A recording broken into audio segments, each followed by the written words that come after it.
La plupart du temps, quand vous êtes aux commandes dans une entreprise en tant que patron de département ou chef, l'un des plus gros défis que vous avez à relever, c'est le fait de pouvoir fédérer votre équipe autour de votre vision. La mobiliser pour atteindre les objectifs et pourquoi pas les surpasser. Ce qu'il faut savoir déjà, c'est qu'il y a deux types de chefs dans une entreprise. Il y a le manager et il y a le leader. Ces deux différents personnages peuvent être incarnés par la même personne, mais ce sont des casquettes bien distinctes que vous pouvez choisir de porter à différents moments, dans différentes situations ou tout simplement incarner un personnage entre les deux. La majorité des gens en entreprise, qu'ils soient salariés ou PDG, veulent être des leaders, mais continuent d'adopter des comportements de manager. La plupart des chefs d'entreprise qui échouent dans leur mission sont ceux qui n'arrivent pas à impulser une véritable dynamique de gagnant à leur équipe. C'est un peu comme gérer une équipe de football. Si vous êtes le capitaine, vous devez être en défense et venir en soutien en attaque. Dans cette vidéo, je vous parle de ce qui différencie un manager d'un leader. Mais avant, n'oubliez pas de vous abonner à la chaîne en cliquant en bas à votre droite et activer la cloche de notification pour ne rater aucune autre de nos vidéos. Top, c'est parti!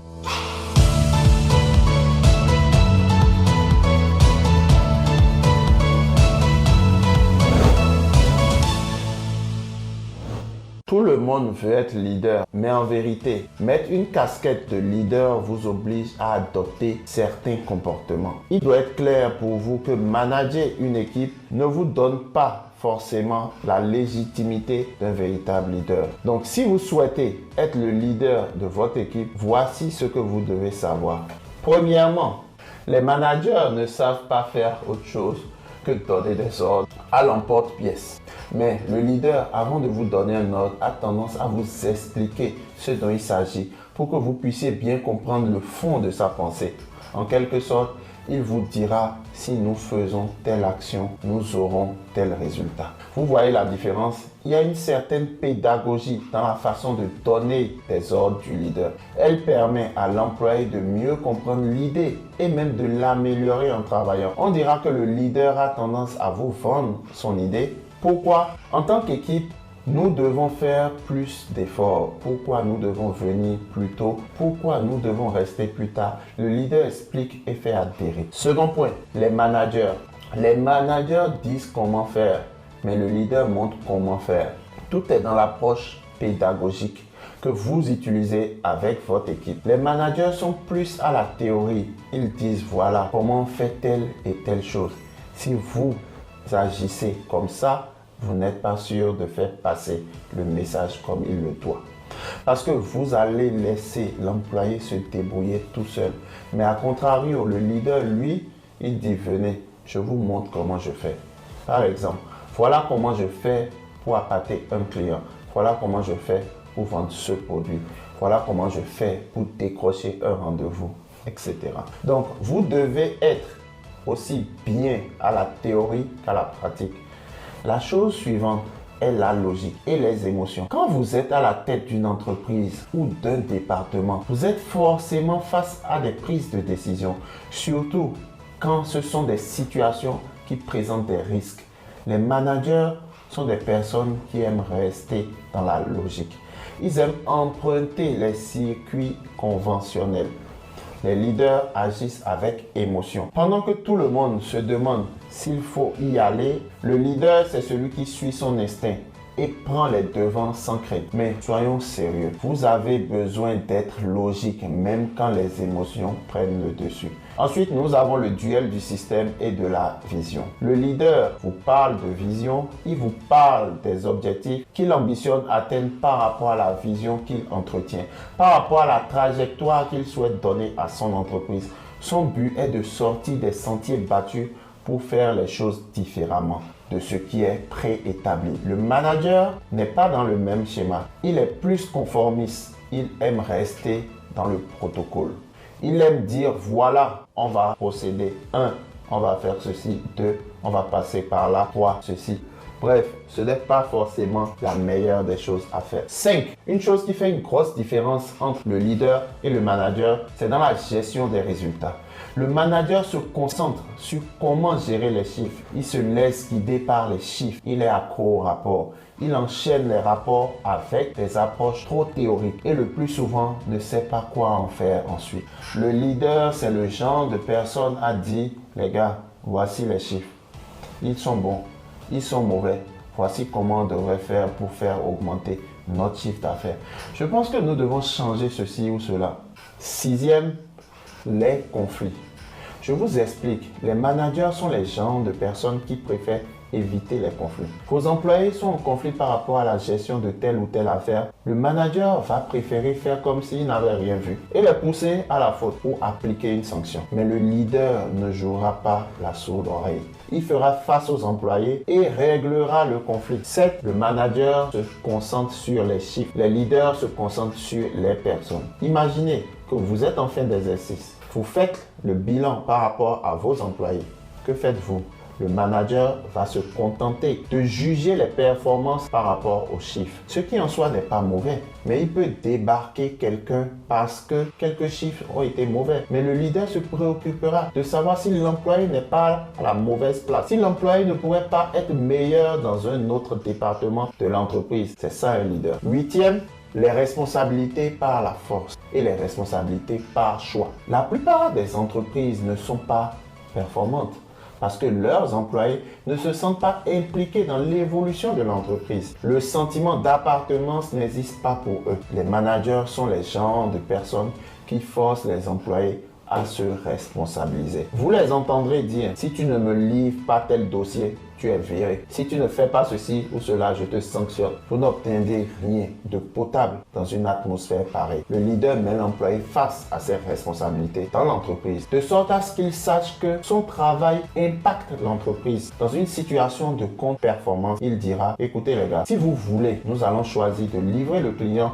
en retard et assumer les conséquences. Ou payer comme un seul homme, nous livrons le client dans les délais et nous faisons savoir à tous que nous sommes une équipe de pros. Vous devez leur laisser le choix. 9. Complications et simplification. Parfois, quand les managers sont face à une situation difficile, ils se concentrent sur le problème et pas la solution. Vous les entendrez dire, franchement, c'est compliqué. Vraiment, je ne sais pas quoi faire. C'est trop dur. Toujours en train de se plaindre. Mais le leader se concentre sur la solution, celle qui semble la plus folle. En réfléchissant, vous verrez qu'il y a toujours une façon plus simple de régler le problème. Vous devez apporter la solution et non vous concentrer sur l'ampleur du problème. 10. La plupart des managers sont des personnes qui en attendent toujours des autres et ne font que ce qu'on attend d'eux. Ils se cantonnent à leurs prérogatives et ne vont pas plus loin. Les leaders, eux, c'est différent. Ils vont au-delà de leur mission. Ils se sacrifient. Un leader, c'est celui qui sort de sa zone de confort pour apporter son aide à ses subordonnés en difficulté. Un peu comme le général qui ne laisse aucun soldat derrière lui sur le champ de bataille. Le leader est toujours prêt à encaisser les réprimandes en lieu et place de ses subordonnés. C'est pourquoi le leader aura toujours plus de respect que le manager parce qu'il est toujours prêt à se sacrifier. 11e, le penseur et le décideur. Le manager, avant de prendre une décision, passe son temps à réfléchir. Il passe son temps à stagner sur les conséquences. Si on fait ceci, ça va nous créer des problèmes. Si on fait cela, on aura telle ou telle conséquence. Toujours en train de penser. Le leader, lui, après avoir analysé la situation, prend une décision et s'y tient. Peu importe les conséquences. Il prend une décision qui arrange son entreprise et avance, sans prendre de temps. 12e, les managers cherchent la reconnaissance des autres. Pas tout le monde, c'est vrai, mais très souvent, ils veulent qu'on dise que telle ou telle chose a été faite par eux. Là où c'est encore plus vicieux, c'est quand vous, en tant que subordonné, vous faites un travail impeccable et que votre supérieur s'en attribue la paternité face aux autres personnes. Contrairement à eux, le leader fait mieux. Donne de la reconnaissance. Il n'hésite pas à mettre ses collaborateurs en avant pour vraiment montrer qu'ils forment une équipe. Et là où ça devient plus intéressant, c'est que finalement, toute la reconnaissance lui revient. Et elle est encore plus grande puisqu'elle vient de ses collaborateurs et des gens qui interagissent avec l'entreprise, qui le reconnaissent en tant que leader d'une équipe de gagnants. 13. L'autorité et le charisme. Ce sont deux atouts différents mais nécessaires dans une équipe. Prenez une équipe comme le Real de Madrid à l'époque de Cristiano Ronaldo. Dans cette équipe, le manager, c'est le capitaine Sergio Ramos. Il rappelle les troupes à l'ordre et remet les pendules à l'heure sur le terrain. Comme dans les vestiaires, c'est un bon manager. Mais il ne peut pas faire face au PSG actuellement parce que l'autorité est déjà incarnée là-bas. Par contre, Cristiano Ronaldo est un leader d'équipe. Toujours prêt à se battre pour gagner. Il ne lâche rien sur le terrain. Il s'entraîne 2 à 3 fois plus que les autres. Dans la défaite, il ne baisse pas la tête. C'est ce qu'on appelle avoir du charisme. Raison pour laquelle, peu importe le club où il met les pieds, les gens s'attendent toujours à ce qu'il apporte un plus. Les plus jeunes veulent faire comme lui et il inspire les autres. C'est ça un leader qui a du charisme. Vous devez avoir un manager qui incarne l'autorité dans votre équipe. Mais vous devez être leader qui inspire les autres. 14. La pression. Le manager est par excellence cette personne qui met la pression. Il est toujours en train de faire monter la pression dans le travail. Il entretient une atmosphère trop sérieuse qui parfois empêche ses collaborateurs de s'épanouir dans le travail comme il le faut. Le leader, par contre, c'est quand ses collaborateurs sont au bord du burn-out. Il sait faire redescendre la pression de temps en temps pour permettre aux uns et aux autres de souffler. Il peut proposer un after work, un week-end hors de la ville ou des congés anticipés si cela s'impose. 15e et dernier point, le contrôle et l'influence. Contrôle et influence. Le manager veut tout le temps être aux commandes. Il empêche les autres de prendre des décisions. Ce sont des ordres ou rien d'autre. Il ne laisse pas place au génie de ses collaborateurs. Le leader, c'est différent. Il pousse ses collaborateurs à l'action. Il influence la trajectoire de leurs décisions par rapport au travail. Et ça passe souvent par des simples suggestions sur tel ou tel dossier. Je me disais que tu pourrais faire comme ceci. Qu'en penses-tu?